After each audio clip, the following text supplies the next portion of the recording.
नीचे सरो आवाज भी आ रही ना, फिर से बना लेना। हाँ एक बार एक पंडित पंडितानी थे, तो बहुत गरीब थे, भिक्षा मांग मांग के गुजारा किया करते थे। तो ऐसे ही पंडितानी जो है अपना दरवाजे पे बैठी ना, पंडित अपने काम काज के लिए चले जाया करते कथा वार्ता करने के लिए। तो एक दिन पंडितानी दरवाजे पे बैठी थी अपने, तो वहाँ बहुत सारी सुहागिनें जैसे हम सब आए पूजा में ऐसे सब जा रही थी। तो पंडितानी उनसे बोली कि तुम लोग कहाँ जा रही? तो बोली कि हम लोग छठ माता की पूजा में जा रहे हैं। तो बोली कि छठ माता कौन है, क्या करती हैं? तो बोली कि जिसके जो कोई कमी हो तो वो छठ माता पूरा करती हैं, और इस तरह जो सब किसी के बाल बच्चे ना हो तो उसको पूरा करती हैं, धन धान की कमी हो तो उसको पूरा करती हैं। इस तरह छठ माता जो है सबकी मनोकामना को पूरा करती हैं। तो ऐसे ही वो अपना सुन करके अपना चुप मार गई। 2-4 दिन बीता, फिर दरवाजे बैठी है तो फिर खूब सारी सुहागिन जा रही थी। तो पंडित बोले तुम ऐसा क्या करो, तुम इन्हीं सबके साथ चली जाया करो। तो बोली कि जब हमारा कोई न्योता नहीं तो बिना उसके कैसे चली जाए? तो बोली कि पंडित बोले कोई बात नहीं, जो तुमसे बन सके पूजा पाठ में काम काज में हाथ बटा देना, नहीं न्योता कोई बात नहीं, जो हो सके सेवा कर लिया करो। ऐसे होते करते समय बीता, तो पंडितानी सबके साथ ऐसे जाने लगी। तो एक दिन उनका पंडितानी को जो है सब जनी बोली कि ऐसा है, चलो एक दिन तुम हमारे साथ भी पूजा में चलो, देखो चल करके क्या होता है। अब वो पंडितानी जो उनके साथ गई, वहाँ देखी सुनी तो उन्हें बड़ा अच्छा लगा। तो मन ही मन सोची कि अगर चटपट माता हमारी भी गोद भर दे तो हम भी जो है चट माता की पूजा करेंगे। हम मनोती तो मांग आएंगे। अब जैसे तैसे समय पूरा हुआ, माता रानी ने सुना, अब उनकी गोद जो है भर गई। अब 9 महीने बाद लड़का हुआ। अब लड़का हुआ, अब ये है कि जहाँ 2 आदमी अपना जैसे तैसे गुजारा करते थे वहाँ 3 हो गए। होते करते ऐसे समय जो है बीतने लगा। तो पंडित बोले अपनी उनसे पंडितानी से कि जैसे तैसे हम लोग अपने ही गुजारा कर लेते थे, अब एक सदस्य और आ गया तो इसका भरण पोषण कैसे करेंगे? तो पंडितानी बोली कोई बात नहीं, जैसे तैसे कट जाएगा। तो बोले कि नहीं, हम आप खुद तो कष्ट सह लें, लेकिन बच्चे के ऊपर कैसे तकलीफ होगी तो कैसे होगा? तो कहने लगी कोई बात नहीं। तो धीरे धीरे उसका नामकरण वगैरह भी सब विचरवाया गया।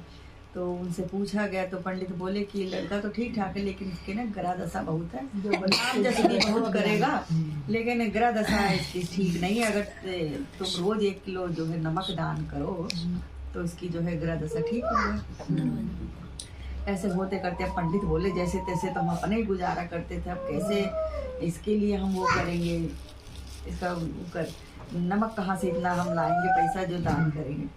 धीरे धीरे होते करते पंडित जो अपनी पंडितानी को समझाए कि ऐसा है, अभी बच्चा छोटा है, कुछ जानता नहीं, तो ऐसा है हम इसको कहीं किसी को सौंप देते हैं और ये अपना पल पे से वो हो जाएगा, और हम पे कोई दुख भी नहीं होगा देख करके कि इसको दुख है।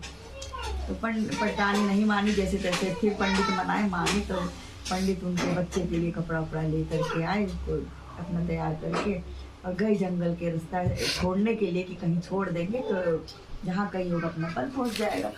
होते करते हुए चलते गए तो एक पीपल का पेड़ मिला। तो पीपल के पेड़ के नीचे बड़ी खूब घनी छां थी। तो पंडित अपनी पंडितानी से बोले कि बच्चों को यहीं लिटा दी थी, रास्ता है, जो कोई जाएगा वो अपने आप बच्चे को ले जाएगा। तो बच्चे को वहीं छोड़ा। जो बच्चे को जैसे ही लिटाया तैसे ही जो है वहाँ देखा तो एक मधु का छत्ता लगा हुआ था। अब मधु का छत्ता, पंडित बोले कि ये छत्ता ऐसे सीध में लिटाया कि छत्ते का जो रस चुए तो बच्चे के मुंह में जाए। तो सोच के पंडित वहाँ से चले गए। अब जो बच्चे को कपड़ा उड़ा रखा था तो वो उड़ करके तो झंडा बन गया, पीपल के पेड़ पे झंडा लग गया।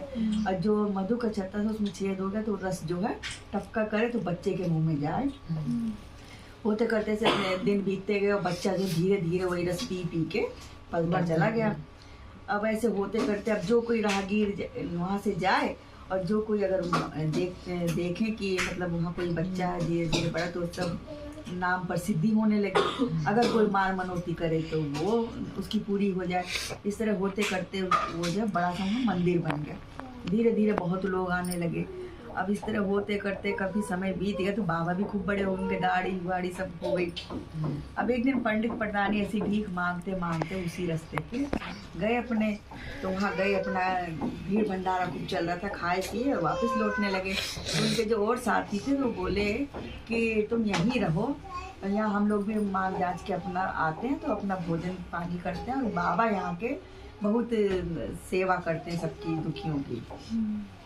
और यहाँ कभी कभी सोमवार शुक्रवार जब दिखते हैं तो दर्शन देते हैं। तो बोले कि तुम यहीं रहो और देखो उनको। तो बोले अच्छा ठीक है। तो जब सोमवार का दिन आया तो ये हुआ कि बाबा आ जाएंगे मंदिर में दर्शन देने के लिए।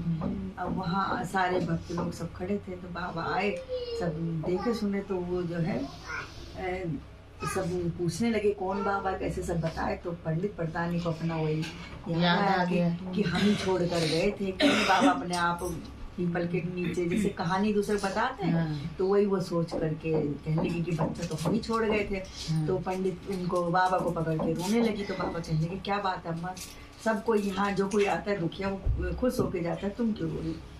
तो कहने लगी कि हो ना हो जैसा हमने आपके बारे में सुना, हमें आप ही हमारे बेटा हो। तो कहने लगे कि ऐसे तो कोई भी आए कोई माने, हम ठीक है आप हमारी माँ हो, हम आपके बेटा हैं, लेकिन ऐसे हम सबके बेटा हैं, सभी हमारी माँ है। तो कहने लगे कि नहीं तुम ही हमारे बेटा। तो बोले कि अब हम कैसे मान ले। तो बोले जो परीक्षा तुम चाहो हमसे ले लो।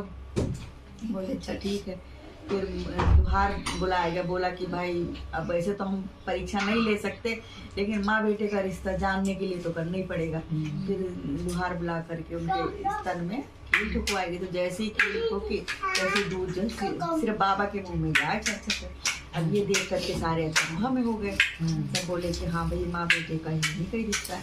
तो बाबा ने स्वीकार कर लिया कि चलो तुम ही हमारी माँ। तो बोले अब भीख भी ना मांगो, यहीं पे रहो, सेवा सत्कार करो सबका, जो कोई आए दिन दुखियों को अपना देखो सुनो और यहीं रहो।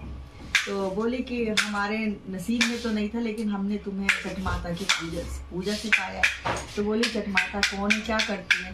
तो बोली कि छठ माता जो है सारी सुहागनों में पूजी जाती हैं, और वही जो है आएंगी अपना आशीर्वाद देंगी, तब जो है हम तुम्हें स्वीकार कर पाएंगे। तो बोले कि अम्मा यहाँ सारी औरतें आती हैं, मिठाई है, कड़ा हलवाई लगे रहते हैं, हमेशा बनती रहती है। तो तुम जो है यहीं मंदिर पे ही सब सुहागिन रोक करके कर लो। तो कहने लगी सुहागिन तो मैं अनगिनत ले लूँगी, अगर मान लो कोई दुखिया गरीब कोई वैसा हो जो इतनी जिसकी क्षमता ना हो तो वो करना चाहे तो कैसे करे। तो बोली तो उनसे बेटा से बोली कि तब जो है 7 सुहागिन लेके 1.25 किलो मिठाई से, और सोमवार शुक्रवार का दिन पड़े छठ माता के नाम से पूजा करे, ऐसी कलशा रखे, धूप जोत अगरबत्ती फूल माला से माता की पूजा करे तो मनोकामना पूरी होती है। तो बाबा बोले सब सुहागिनों को रोक करके वहाँ खूब अच्छे से खूब माता जी का सेवा सत्कार किया। महारानी आई आशीर्वाद देते यहाँ से अंतर्धान हो गई। बोलो चटपट माता की जय। चढ़ा दो।